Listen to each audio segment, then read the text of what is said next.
Movie में हमें बहुत साल पहले का टाइम दिखाया जाता है और हम फ्रैंक को देखते हैं जो कि वेदर ऑब्जर्वर होता है, यानी मौसम का हाल बताने वाला। गवर्नमेंट एक आइलैंड के मौसम के बारे में पता लगवाना चाहती थी, तो वो इस काम के लिए फ्रैंक को चूज करती है कि इसे वहां पर भेजकर पूरे 1 साल का मौसम पता लगवाया जा सके। और अब फ्रैंक को एक शिप के जरिए उस आइलैंड पर छोड़ा जाता है। यहाँ से फ्रैंक ने गवर्नमेंट को मौसम की खबर देते रहना थी और अब उसका एक घर सेट किया जाता है जहाँ पर उसे पूरे साल के लिए रहना था। वहाँ से उसे एक लाइट हाउस नजर आता है। अब शिप का कैप्टन और फ्रैंक उस लाइट हाउस की तरफ बढ़ते हैं।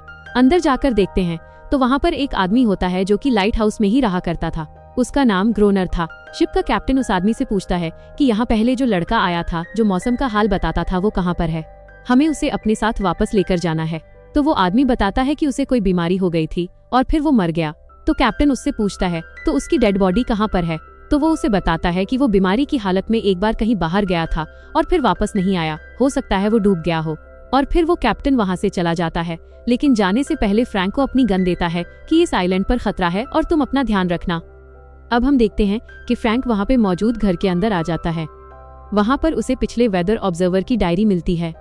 उस डायरी में लाइट हाउस का स्केच भी था और साथ ही साथ अजीबोगरीब क्रिएचर्स का भी। फ्रैंक को लगता है कि शायद वो अकेला रहता था तो इसलिए उसने ऐसे स्केचेस बनाए होंगे। खैर, वो फिर सो जाता है और अगली सुबह से वो अपने काम पर लग जाता है। अब उस टाइम फ्रैंक बैठा होता है तो उसे महसूस होता है कि जैसे उसके दरवाजे पर कोई है। वो दरवाजे के पास जाके देखता है तो कोई दरवाजे के नीचे से अपना हाथ अंदर कर रहा होता है। वह किसी अजीब से जानवर का हाथ लग रहा था। ये देखकर फ्रैंक बहुत डर जाता है और बेसमेंट में चला जाता है। वो सारी रात वहीं पर रहता है और जब सुबह उठकर अपने घर के बाहर जाता है तो उसे अजीबोगरीब फुटप्रिंट्स मिलते हैं जो कि उसके घर के बाहर से होते हुए समुद्र की तरफ जा रहे थे। फ्रैंक को कुछ समझ नहीं आता तो वो लाइट हाउस में जाता है ग्रोनर के पास, लेकिन ग्रोनर उसके लिए दरवाजा नहीं खोलता और वो कहता है कि तुम्हें उन लोगों के साथ ही वापस चले जाना चाहिए था। फ्रैंक जानता था कि वो क्रिएचर्स जो कल रात उसके घर आई वो आज भी दोबारा आएंगे उसे ढूंढने के लिए। तो वो अपने केबिन यानी घर के इर्द गिर्द लकड़ी की बाउंड्रीज बना देता है और तैयार रहता है। और जब वो घर के अंदर आकर देखता है तो उसे एक बड़ी सी राइफल और काफी ज्यादा बुलेट्स भी मिल जाती हैं, जिसकी वजह से उसे थोड़ा हौसला मिलता है। अब जैसे ही रात होती है तो वो क्रिएचर्स दोबारा आने लगते हैं और फ्रैंक उन पर फायरिंग शुरू कर देता है, लेकिन वो क्रिएचर्स बहुत ज्यादा थे तो इसलिए फ्रैंक अपने घर की बाउंड्री पर लगी हुई लकड़ियों को आग लगा देता है ताकि वो उसको क्रॉस न कर सके, लेकिन इसकी वजह से उसके अपने घर के दरवाजे को भी आग लग जाती है। फ्रैंक डर जाता है कि कहीं उसका पूरा का पूरा घर ही न जल जाए, तो वो अपने घर से बाहर आ जाता है और देखता है कि आग की वजह से सब क्रिएचर्स वहां से जा चुके हैं। अब फ्रैंक का सारा घर जल रहा था और वो एक पत्थर के पास बैठकर ये सब कुछ देख रहा था। सुबह होती है तो वो देखता है कि ग्रोनर पानी भरने बाहर आया है कि तभी फ्रैंक के पास एक क्रिएचर आती है। वह समझता है कि शायद ये मुझ पर अटैक करने लगी है तो वह उस पर गन पॉइंट कर लेता है कि तभी ग्रोनर आता है और उससे कहता है कि इसे छोड़ दो, ये तुम्हें कुछ नहीं कहेगी। और इसके बाद वो क्रिएचर को अपने पास बुलाता है तो वो क्रिएचर ग्रोनर के पास चली जाती है और फिर ग्रोनर फ्रैंक से कहता है कि तुम चाहो तो मेरे साथ लाइट हाउस में रह सकते हो। तो ग्रोनर फ्रैंक को बताता है कि एक बार इस क्रिएचर ने मुझ पर हमला करने की कोशिश की थी, लेकिन मैंने इसे अच्छे से ट्रेन किया और अब ये बिल्कुल पालतू है, यानी मेरे पेट की तरह मेरे साथ रहती है और मेरी हर बात मानती है। फ्रैंक ग्रोनर से कहता है कि तुम चाहते तो मेरी शिप के साथ वापस जा सकते थे, लेकिन तुमने ऐसा क्यों नहीं किया, हालांकि तुम्हें ये सब कुछ पता भी था।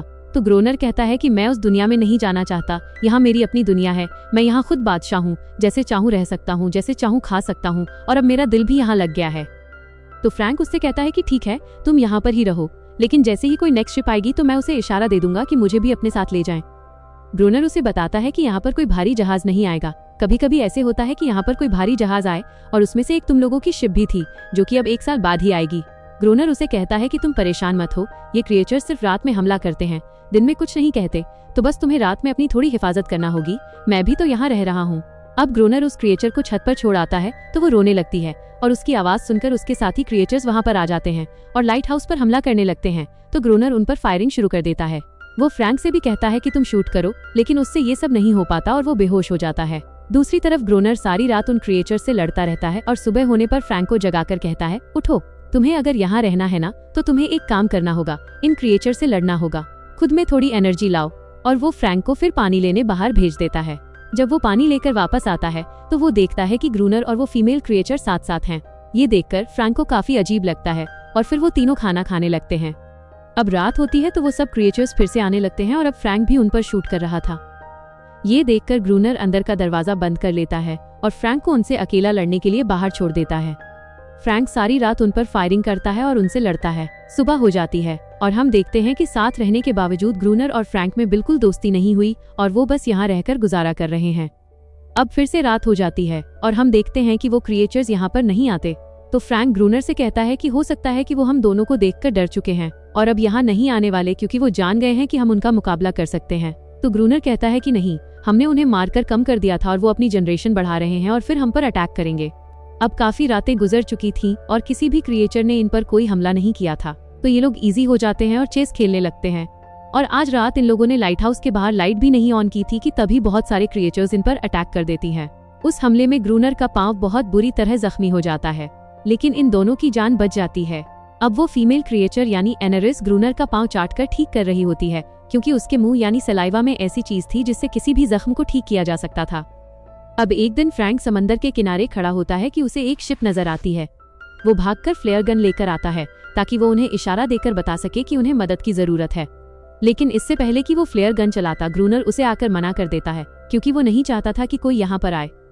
जब एनेरिस को पता चलता है कि फ्रैंक यहाँ से जाना चाहता है, तो वो उसे एक जगह पर लेकर जाती है जहाँ पर एक शिप होती है। फ्रैंक वो शिप देखकर काफी खुश हो जाता है और फिर ग्रूनर को जाकर ये सब बताता है। तो ग्रूनर कहता है कि मैं शिप के बारे में पहले से जानता हूँ। वो बताता है कि पुर्तगाल लोगों का जहाज था और जब वो लोग यहाँ पर आए थे तो उन क्रिएचर्स ने इन सबको समंदर के अंदर खींच लिया और उन्हें आइलैंड तक आने का मौका ही नहीं दिया। मुझे इनकी शिप से और समंदर के किनारे कुछ डायनामाइट यानी बॉम्ब्स मिले थे, लेकिन वो सब के सब खराब हो चुके थे। तो फ्रैंक ग्रूनर से कहता है कि चलो उस शिप की जाके तलाशी लेते हैं, हो सकता है हमें कुछ मिल जाए। तो ग्रूनर कहता है कि यार मैं इंटरेस्ट ही नहीं लेना चाहता, तो तुम अकेले जाओ। अगले दिन हम देखते हैं कि समंदर में एनरिस होती है और फ्रैंक भी वहाँ पर होता है, तो दोनों एक साथ समंदर में नहाने लगते हैं।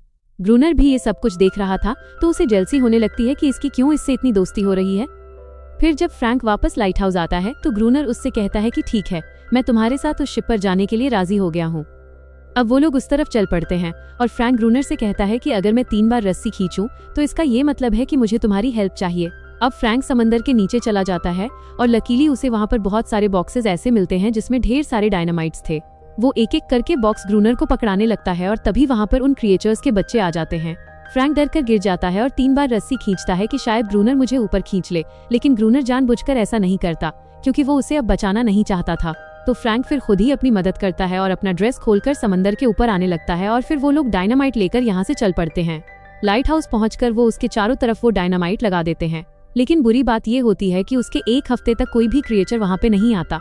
अब फ्रैंक दरवाजे पर ही था कि वो उन क्रिएचर्स का ध्यान रख सके। वहाँ पर ग्रूनर उस क्रिएचर को छत पर ले आता है और कहता है चिल्लाओ और रो, ताकि तुम्हारी आवाज सुनकर वो क्रिएचर्स यहाँ पर आएं। और इसी के साथ वो रोने लगती है और ऐसा ही होता है कि बाकी क्रिएचर्स वहाँ पर आने लगते हैं। आते ही वे नीचे खड़े फ्रैंक पर अटैक कर देते हैं और जैसे तैसे करके वो अपनी जान बचाकर लाइट हाउस के ऊपर आ जाता है। इसी के साथ ग्रूनर वो ब्लास्ट कर देता है, जिसकी वजह से सारे क्रिएचर्स मारे जाते हैं और वो दोनों भी जख्मी हो जाते हैं। जब वे लोग एनारिस को ढूंढते हैं तो वो वहाँ पर नहीं होती, वो वहाँ से जा चुकी होती है। अगले दिन हम देखते हैं कि एनारिस और बहुत सारे क्रिएचर्स वहाँ पर एक साथ आए हैं। यहाँ पर फ्रैंक को एहसास होता है कि ये लोग कभी लड़ना चाहते ही नहीं थे, ये तो बस पीस चाहते थे, लेकिन ग्रूनर की सख्ती की वजह से, क्योंकि वो इन्हें मारना चाहता था, तो ये लोग भी उस पर अटैक करते थे। तभी वहाँ पर ग्रूनर आ जाता है और अपनी गन एनारिस पर पॉइंट कर देता है कि अंदर जाओ, लेकिन एनारिस को बहुत गुस्सा था कि इसने उन क्रिएचर्स को मारा था। वो इसकी बात नहीं मानती और गुस्से से देखने लगती है। ये देखकर ग्रूनर को यकीन नहीं आता और वो पागलों की तरह बातें करने लगता है, ये क्या हो गया। और इसी के साथ वो लाइट हाउस के अंदर चला जाता है। वो बच्चा भी उस शिप को देख ही रहा होता है कि ग्रूनर उस पर फायर कर देता है और वो मर जाता है। अब रात होती है और सब क्रिएचर समंदर में वापस जा चुके होते हैं। अब फ्रैंक अंदर आता है तो ग्रूनर और इसमें बहुत लड़ाई होने लगती है। ग्रूनर उसको जान से मारने ही वाला होता है कि फ्रैंक उसे उसके असली नाम से बुला लेता है और कहता है, मैं तुम्हें जानता हूँ, तुम वो हो जो मुझसे पहले यहाँ पर मौसम का हाल बताने आए थे। तुम भी मेरी तरह एक वेदर ऑब्जर्वर थे जिसके बारे में तुमने बताया था कि वो मारा जा चुका है। ये सुनकर ग्रूनर घबरा जाता है क्योंकि वो नहीं चाहता था कि कभी भी किसी को उसकी असलियत पता चले, वरना उसे वहाँ से वापस बुला लिया जाता। उसका दिमाग अब वैसे भी बैलेंस में नहीं रहा था। वो लाइट हाउस के बाहर चला जाता है और सबके सब क्रिएचर्स उस पर अटैक करके उसे मार देते हैं। अब फ्रैंक यहाँ पर अकेला बच गया था। यहाँ पर रहते रहते उसे पूरा 1 साल हो चुका था और तभी वहाँ पर कुछ लोग और शिप कैप्टन आता है और उनके साथ एक और वेदर ऑब्जर्वर था जो कि अब फ्रैंक की जगह यहाँ पर काम करने वाला था। यहाँ पर फ्रैंक की हालत काफी खराब हो चुकी थी, उसके बाल और दाढ़ी बढ़े हुए थे, तो ये लोग समझते हैं कि शायद ये ग्रूनर है जो कि लाइट हाउस पर काम करता है। और फ्रैंक भी खामोश रहता है क्योंकि वो उन्हें अपनी असलियत नहीं बताना चाहता था। वे लोग उससे जब फ्रैंक के बारे में पूछते हैं तो वो वही जवाब देता है जो उसे ग्रूनर ने दिया था कि उसे कोई बीमारी हुई और वो मारा गया। फ्रैंक भी अब वैसा ही फील कर रहा था जैसा ग्रूनर यहाँ पे फील करता था। वो यहाँ पर पीस से रह रहा था, उसे कोई कुछ नहीं कहता था और उसे जिंदगी काफी अच्छी लग रही थी। तभी शिप कैप्टन कहता है कि यहाँ की तलाशी ली जाए और फिर हम देखते हैं कि अनारिस भागते हुए समंदर के अंदर छलांग लगा देती है, जिससे ये जाहिर होता है कि ये दोनों यहाँ पर एक साथ रह रहे थे और इन्हें तंग करने वाला यहाँ पर कोई भी नहीं था। फ्रैंक भी अब यहाँ से जाना नहीं चाहता था। इसी के साथ ये मूवी एंड हो जाती है।